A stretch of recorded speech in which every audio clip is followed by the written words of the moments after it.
Thank you very much for joining us and welcome to another installment in our weekly webinar series. I'm the host today, Richard Ford. I'm the CTO for Integrity360. With our Security First conferences kicking off across Europe next week. So we moved from our usual Wednesday slot, but it's also an opportunity to shamelessly plug our conferences. So please, if you haven't signed up yet, it's a great opportunity to learn from peers and industry experts and get some real actionable insights. So today we're talking MDR versus IR. So incident response is an important part of the security operations lifecycle, but there's always a question of how do you implement it? Is it MDR? Is it incident response and IR? We're going to delve into that and into the difference. It's often a question of if I have one, do I need the other? But really it's about how better, stronger together is the key when it comes to incident response. And we'll cover what we see as the best practice approach, where one needs to start and the other finish, how they need to work together. So when the worst does happen, we can limit the impact. And as always, and as we like to do with IR-based talks, we'll articulate this through an example of a real-world incident.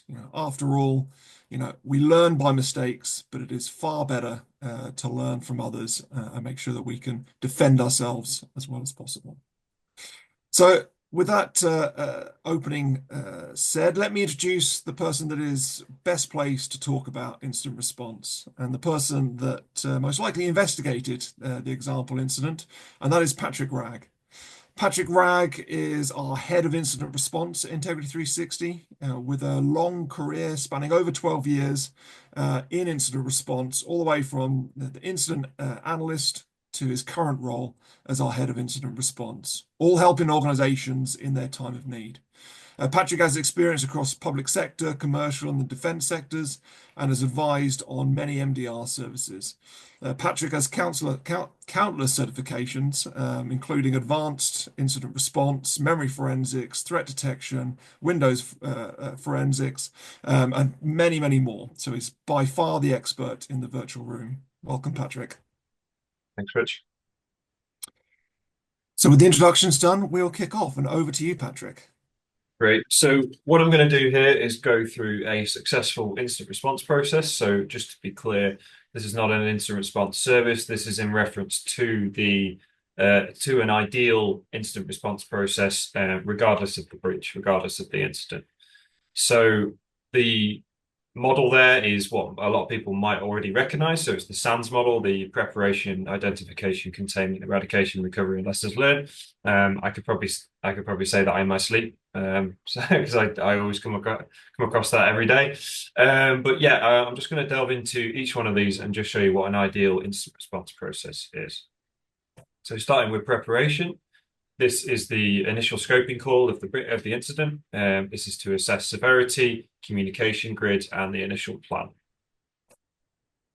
Into the identification stage, this is collaboration with IT team and third parties, the log collection, deployment of EDR, and root cause analysis. So it's the information gathering stage, to essentially learn as much as you can about the breach, so that then you can move on to the further bits of the stage to make more decisions. Then we've got containment. So this is the actual isolation of the threat. Whether that's using next-gen AV or EDR these days, entry point closure, whether that was a zero-day vulnerability, closing down a vulnerable server, and also user account disabling. And then you've got eradication. So this is in addition to the isolation and the containment. So this is the actual removal of the threat. So this might be malware. There might be malware in the incident that you might need to get rid of. System sanitization, account deletion, that maybe the threat actor has created, and system decommission if you find it easier to or more secure to just stand up a new environment. Then you've got recovery, which is the on-isolation of systems, whereby if you've managed to sanitize the system or build new systems and basically restart the business, depending on how bad the incident was. Finally, you've got lessons learned. So this is perhaps one of the most important parts of a breach, because if you don't learn from your mistakes, if you don't learn from the breach, then it's probably going to happen again. So a good incident report, a very thorough incident report. Normally, it's good practice to have a high level report followed by a very technical one. So that the C-suite guys can understand the high level one, and then the low level technical with full recommendations for the IT teams that are going to be doing the after activities, and then just the general debriefing, that maybe that's a presentation or just a general, because incidents are very high stress, high profile, especially the bigger ones. So it's good to bring everyone back down and yeah, start business as usual again. Over to you, Rich. So yes, onto the case study that we promised. This is a real world case study, and in terms of the profile of the company, as you can see there is a utilities organization with around 1,000 employees, with not insignificant annual revenues, and really what normal looks like for them, is energy readings, renewables, infrastructure, maintenance, payroll, HR. So a lot of systems, but also obviously a considerable operational technology footprint. Now we're going to walk through the incident in a bit more detail, probably a lot more detail than what we've got here. But in terms of the background, as you can see, a very quickly executed attack that had some serious impact, running over the course of around 3 days. So Patrick, I'll hand back over to you, and you can sort of start walking us through that timeline so we can get an understanding of the attack, the activities, and that'll allow us to start talking about, well, actually, MDR and IR. Where do you engage? What is it that we need to be doing? Thanks, Rich. Yeah, so I'm just going to run through the timeline here. Just bear with me because there's quite a few points. So 7/29, a 0-day was exploited on a VPN to basically gain access. I'm not going to say which VPN vendor this was, but you could probably guess there's been quite a few vulnerabilities over the last couple of months. VPN user session token was stolen for an existing user. So effectively, the threat actor didn't have to create an account. They didn't have to use their own account. They just basically gained access to an existing user. Then at 8 o'clock, so roughly half an hour later, they logged into the network. So they basically used the VPN to log in, and they're effectively on the inside of the network now. So full-blown breach at this point. Only 3 minutes later, they managed to perform a scan. So what they do is a vicinity scan around the local, the systems within the local vicinity, just to get an idea of what's going on, to get a lay of the land, see what other systems are there, whether there's file servers or domain controllers or, anything of interest for them to go onto, because effectively this attacker is in a brand new environment. So they don't know what they're looking at yet. So they did that. They did a scan. So 6 minutes after that, they managed to find a file server, and they managed to find this file server because the server name was literally that. It was like file server. It had the name files in it, so which is obviously a no-no. I don't recommend that because then the threat actor can easily jump onto that, which is what they did here. They very quickly exfiltrated 100 gigabytes of data to mega.nz. So mega.nz is just a very common, very common or popular uploading site where it's anonymous. So you could just upload to it. You just create an account on it, they managed to exfiltrate about 100 gig within the space of about 10 or 15 minutes, which you might think is very fast. That's because it was fast. This customer had a very fast internet speed from the servers. But yeah, moving on. So 15 minutes later, they then stole credentials for a privileged account. So the way that they did this was through LSAS dump and then a Mimikatz password crack, which is a very common way of garnering credentials. 2 minutes later, they logged into the main controller.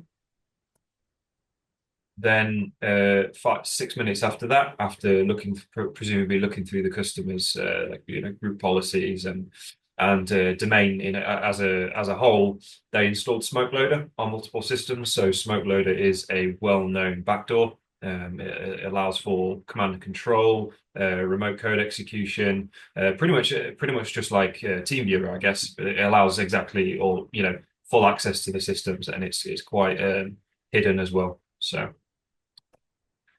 Um, Moving on, as they had their backdoors installed on multiple systems, just as a precaution in case they got kicked out, that's why attackers do that. They then deployed ransomware everywhere. So they use the domain controller. That's typically what attackers do is they find the domain controller because it's kind of like the center of the network. Then they um, spread the ransomware via group policy and basically encrypt everything.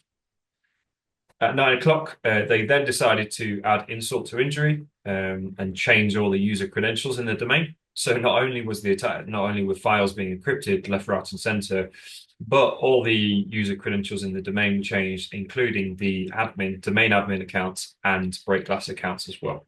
So this was a difficult incident for the incident response team to deal with because the attacker the break glass accounts to get it back into their, Azure didn't even work. So we basically had to call Microsoft up. So and get it. They've got a backend API access.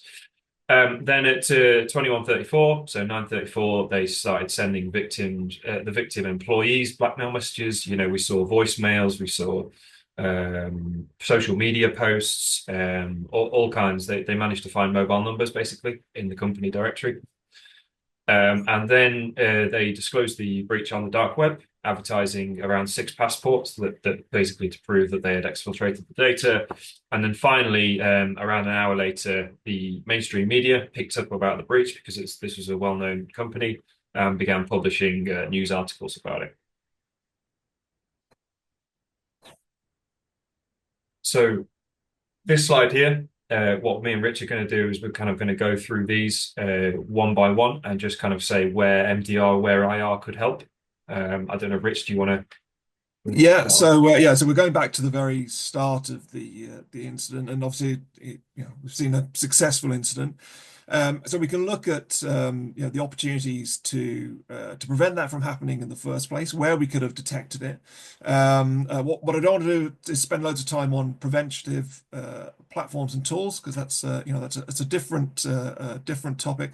But yeah, we'll focus on really the response element, a detection and response element, because really what we want to do is understand that divide, where they join together, and what we need from both of our response capabilities. So if we start looking from and we can actually look at this from going left to right across both of the slides, we can see that there is an initial part that really is around an MDR service. That's where it comes into its own.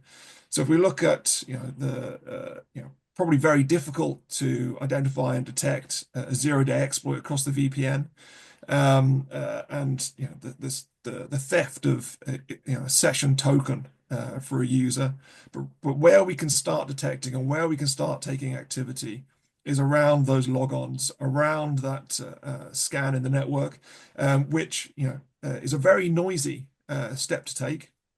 So anybody that's got any network threat detection, so if they have a network detection and response capability from a Darktrace, from a Vectra, should be picking up that activity, even from processing firewall logs as part of an MDR service, should be able to pick up that activity.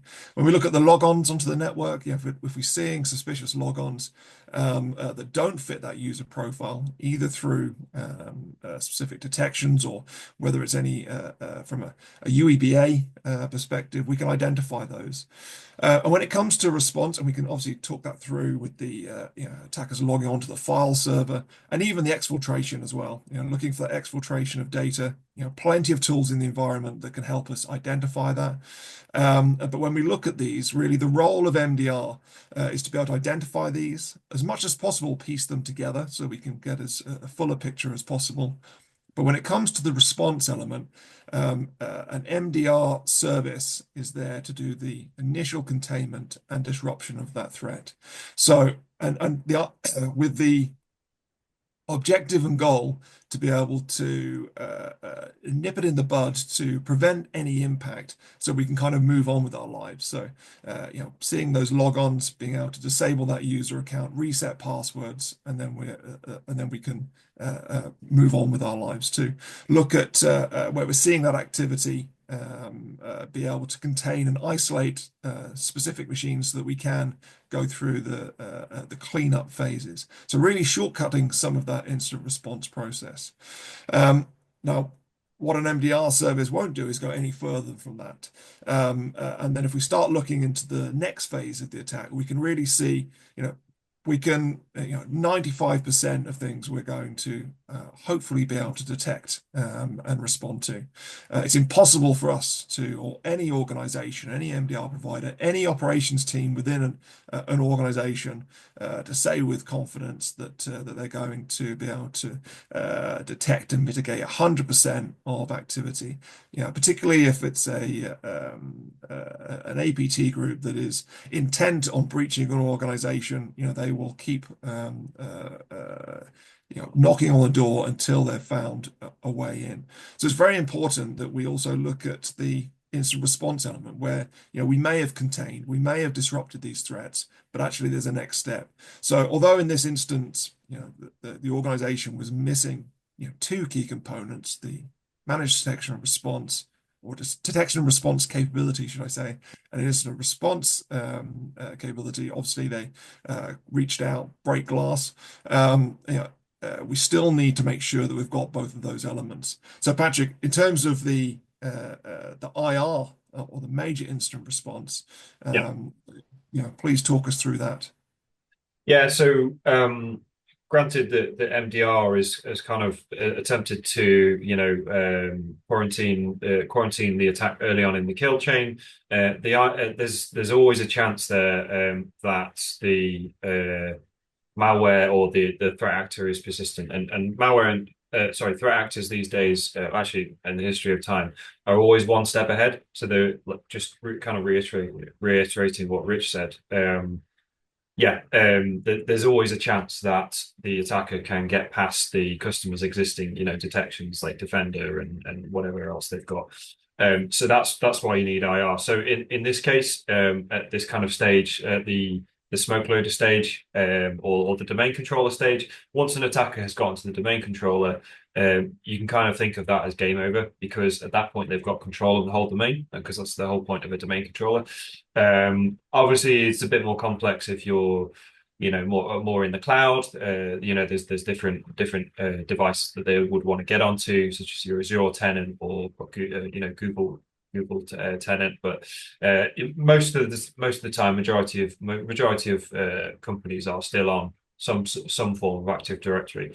So once the attacker's got onto the domain controller, it's kind of game over at that point, because they can then deploy stuff at will, and it's a race in time to one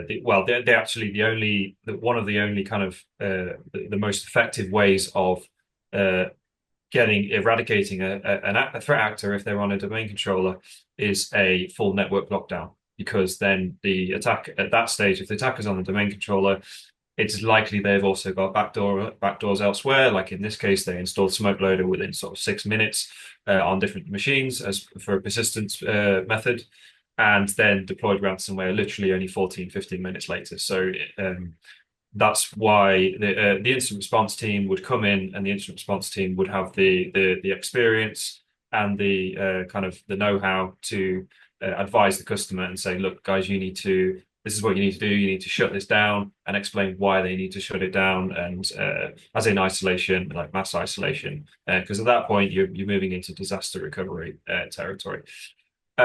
Then there's these extra activities that the IR team can assist with, such as the dark web monitoring, downloading and classifying of the data from the threat actor, monitoring for mainstream media posts, articles, but also just being able to send people on site. And we're going to go over the primary kind of differences between IR and MDR, or benefits of both in a later slide.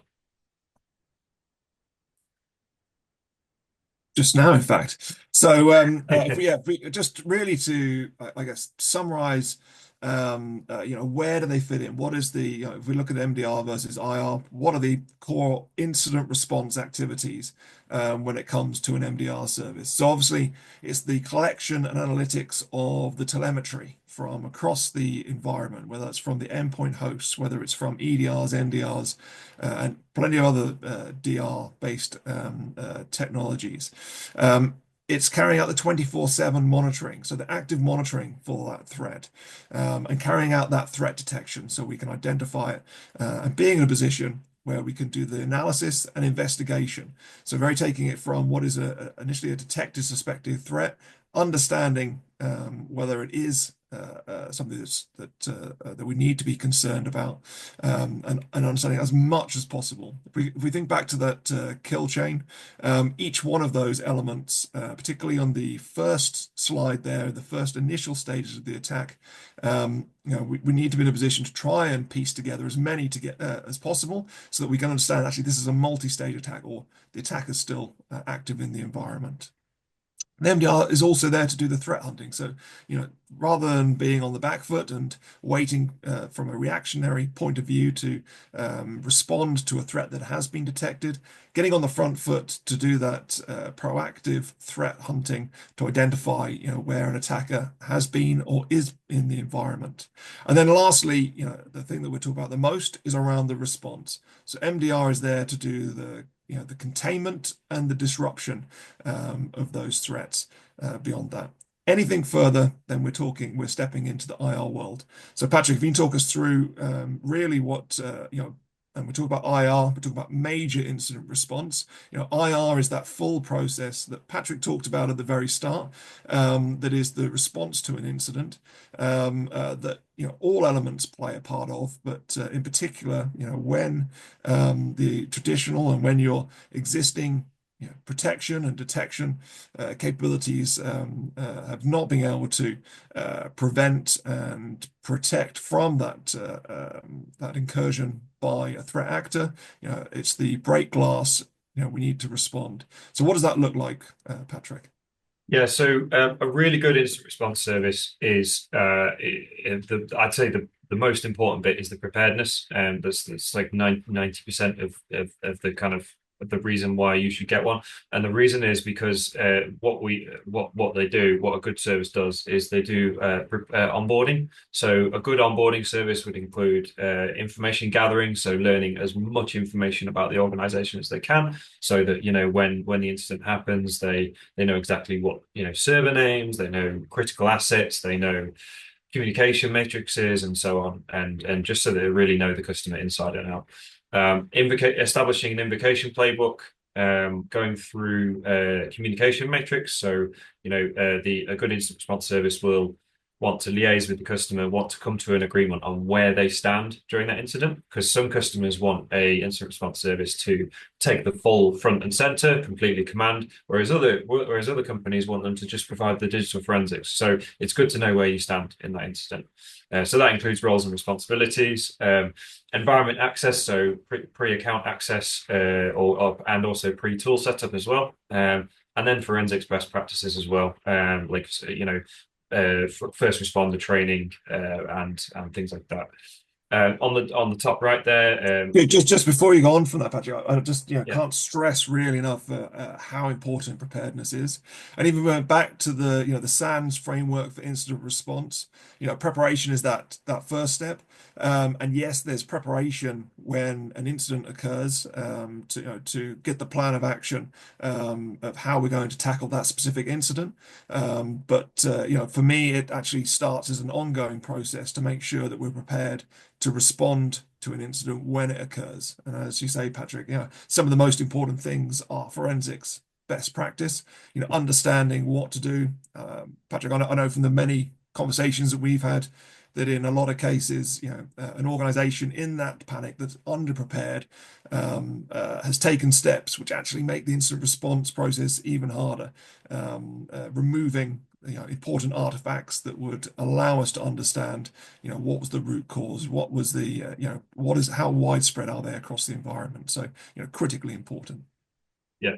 Yeah, that's right. Yeah. And I just want to move on to incident strategy. So a good major incident response service should be able to issue containment plan, eradication plans, and recovery plans. So we're talking full, detailed, tasks spread out and designated to different teams. It shouldn't just be left to the customer.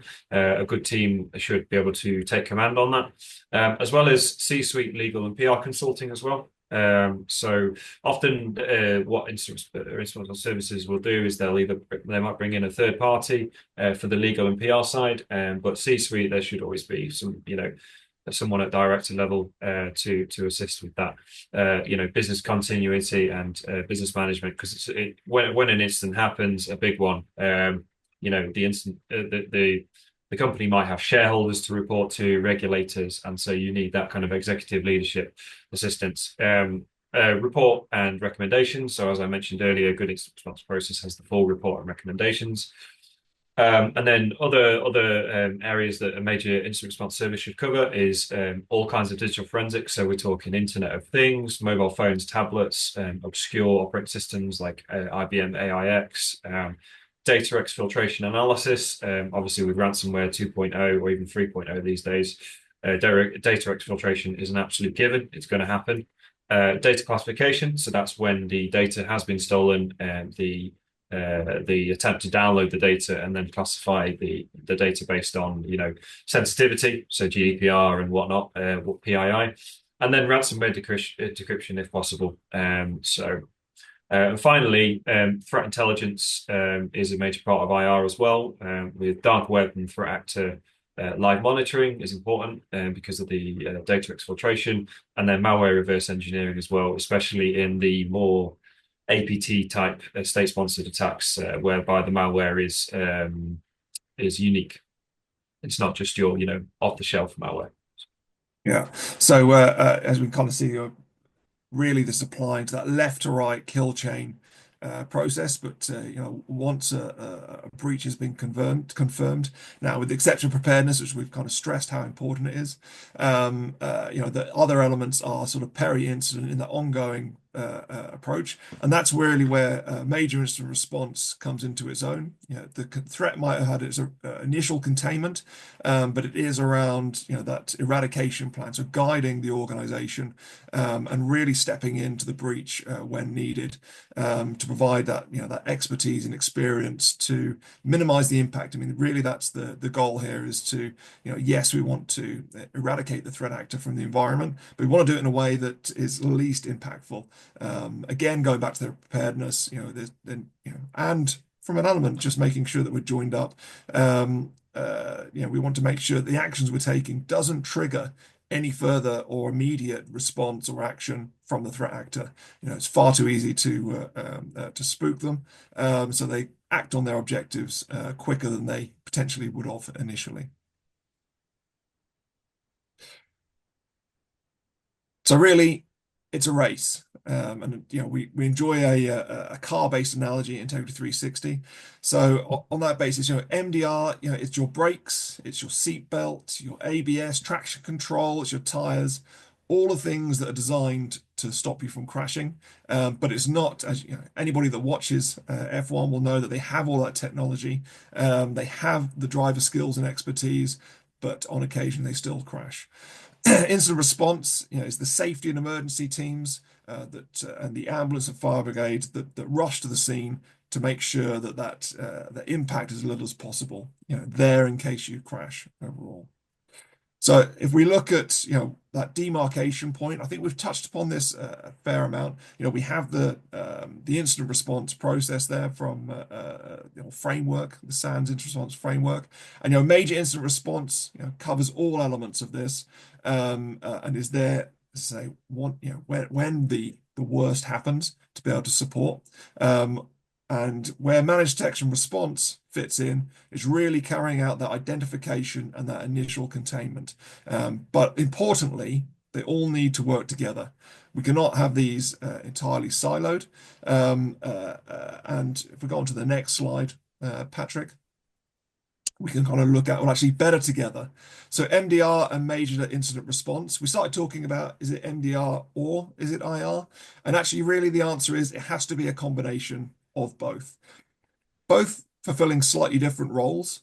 Yes, there's a common response element, and detection and response is obviously doing the threat detection, the analysis prior to the point of where we need to carry out that containment. But actually, our goal should be trying to pull these together, as I say, so they are not siloed. So we have a joined up approach. And really, that's important because we need to ensure speed of response. What we don't want to do is find that that Patrick's team, cannot implement the end-to-end IR process. That the MDR team is completely disparate from the IR team. That doesn't allow access to the same data points, doesn't allow access to the platforms that are there, which really can start impacting that sort of full containment and eradication options. Making sure that they're all on the table. And although they will, invariably be there, it's just going back to that second point. Really, it's about the speed of response. We want to limit that impact as quickly as possible.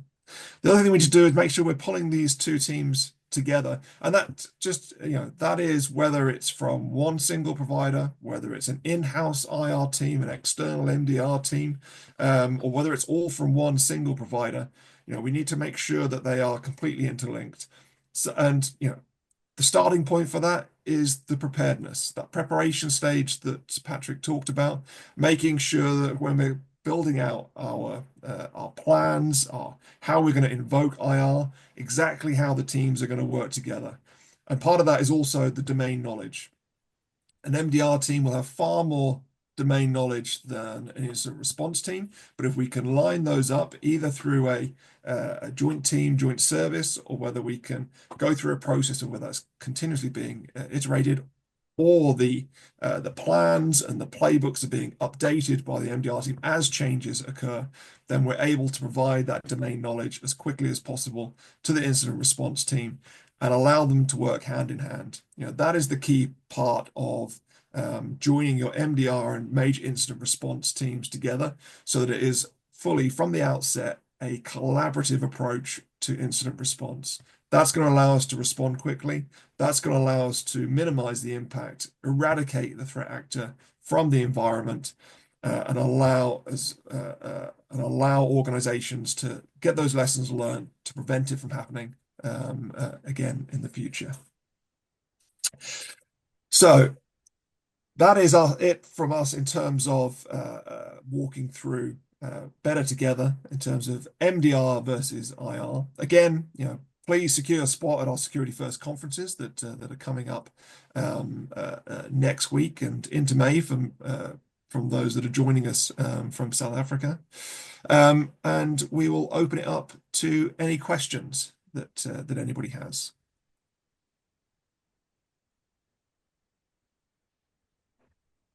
And just looking at the Q&A section. Sorry, I should have mentioned that at the very start to make use of the Q&A section, but I see some people are very versed in the ways of Zoom and have jumped in there. And the first question, why not just get IR without MDR if it covers you from ransomware? Patrick, I don't know if you want to take that one. Yeah. So as Rich said earlier, the MDR is that initial containment stage, initial identification and initial containment stage. So if they can effectively stop the attack happening in the first place, because ransomware is like the last stage, the encryption is the last stage of the attack. If they can get in there, the MDR team can do their job and stop the attack from happening, then you wouldn't even get ransomed. So that's the benefit of the MDR. Well, Joe, I'll take it a bit further. I mean, they're probably slowing the attacker down on the way to those objectives. And an IR team isn't going to cover you for ransomware. It's going to help you respond and recover as quick as possible.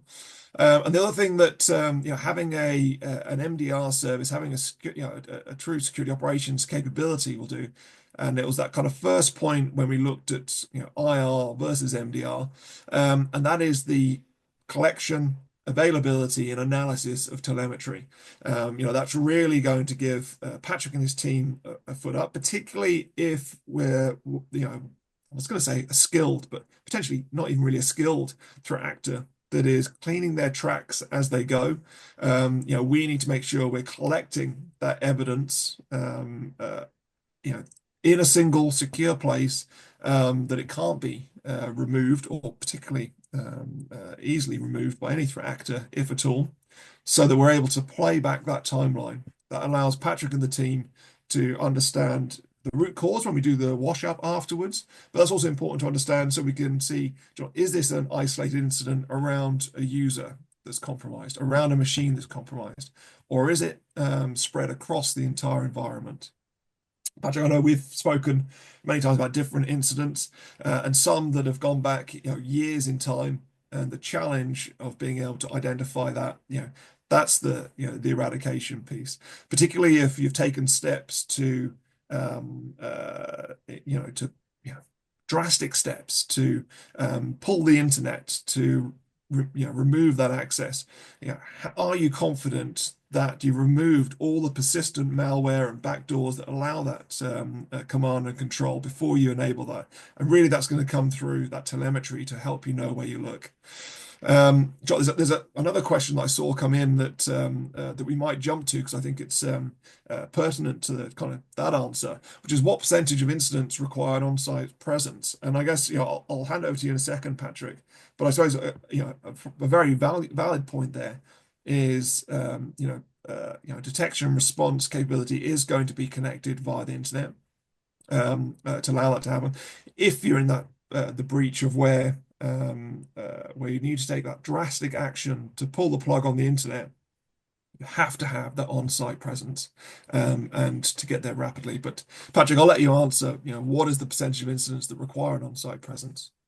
Yeah, a short answer is it's becoming less and less common because of more customers moving to the cloud. But I'd say maybe back 10 years ago, it was around 50% of ransomware incidents required on-site presence, at least 50%.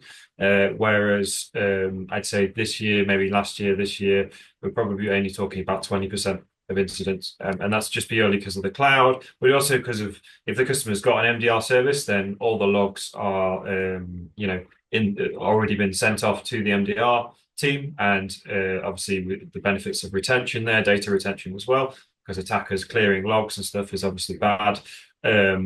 The MDR team have their own copy of the logs. It just makes the investigation so much easier and so much quicker. And also most next gen AVs these days will have isolation capabilities themselves. So, you can quarantine a box, quarantine a device, which still allows that device to connect back to the EDR or a next gen AV. But nowhere else, which is the best kind of quarantining because it means that you don't need to go into the firewalls and lock everything down that way. You just basically lock every machine down. Obviously, that means that you would need to make sure that your EDR is on every box. That's obviously that's a common issue we see is that I don't know, the EDR hasn't been installed on one machine or something, and then the ransomware is pivoted off that. But yeah, I digress. So yeah. Thanks, Patrick. So just we've got just a couple more questions that have come in as we've been talking, but one of them is, why do you need IR if it's covered in our cyber insurance policy? Yeah, sorry. Yeah. So if IR is in cyber insurance, so it's quite common. So IR is almost always in cyber insurance. Yes, it's expensive, cyber insurance, but it is good. It is worth having just in case. You've got to realize that the IR that's going to be provided as part of that IR, as part of that insurance, is designed to get you back up and running, but at the same time report to the insurer. So it's like having your car. It's like having your car fixed through insurance. The insurance company only wants their inspectors, their garage, all that kind of stuff to do it. And if you haven't maintained your car, then they might not want to pay out. So that's common with cyber insurance. We see it time and time again. And often customers only get cyber insurance as a kind of tick box exercise anyway. And obviously we recommend that customers are always really honest with their cyber insurers because then they're more likely to pay out. But things can happen in instants that are so dynamic, so quick that you know you can't always expect what's going to happen, and the cyber insurer might decide to focus on one thing that you weren't particularly clear on in the beginning, and they might not decide not to pay. So we see that quite a lot where I'd say only 50% of the incidents we've seen, the cyber insurer actually pays out, and it can have absolutely drastic effects if they don't pay out. We've seen companies, because of ransomware incidents, like one couple of years ago, for example, was losing sort of like £10 million a day just purely from not running.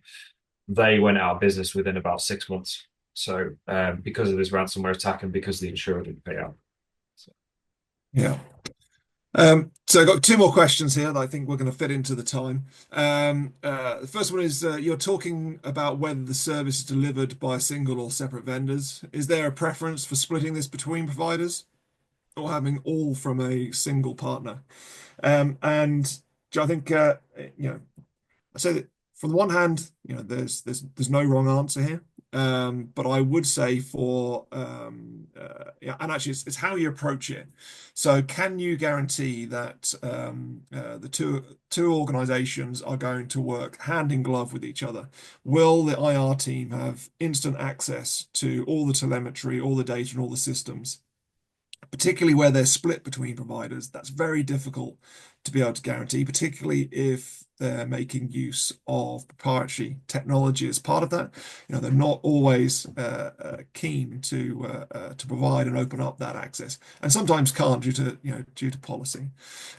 So the advantage of having a single joined up capability that is covering you all the way from that the preparation, the identification, the containment, all through an MDR service, and the rest being delivered through a major incident response service, is that they're effectively being delivered by one virtual team that has that domain knowledge, has that ability to respond very quickly, has the access to all of the data, and rather than it being a request for information waiting for some to come back, they're collaboratively working to crawl through those logs to collaborate on the any further containment action, and also importantly on that eradication.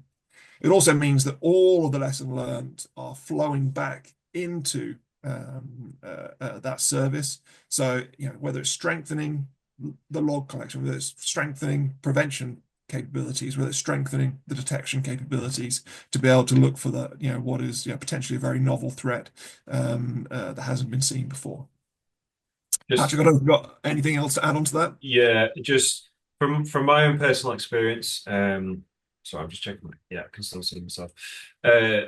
Just from my own personal experience with incidents, the more companies that are on the call. If you've ever heard the term "too many cooks spoil the broth," that's absolutely true for major breaches. So you want as little as teams, as little as people as you want in those breach calls and managing the incident, because the more people you have, the more chance there is for like Chinese whispers, information going back and forth that isn't true, and it's important to know who's doing what their roles and responsibilities are.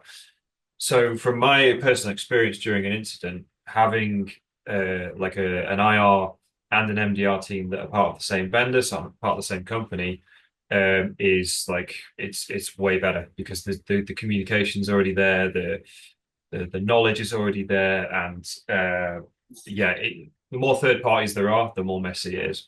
So. Yeah, Josh, that's a very interesting insight there, Patrick, of the kind of too many cooks spoiling the broth, which I think is pretty important. And actually, yeah, from some of those calls that we've been on, that's very sort of evident. So the last question: if you take up both, so an MDR and an IR service, what is the cost ratio between them?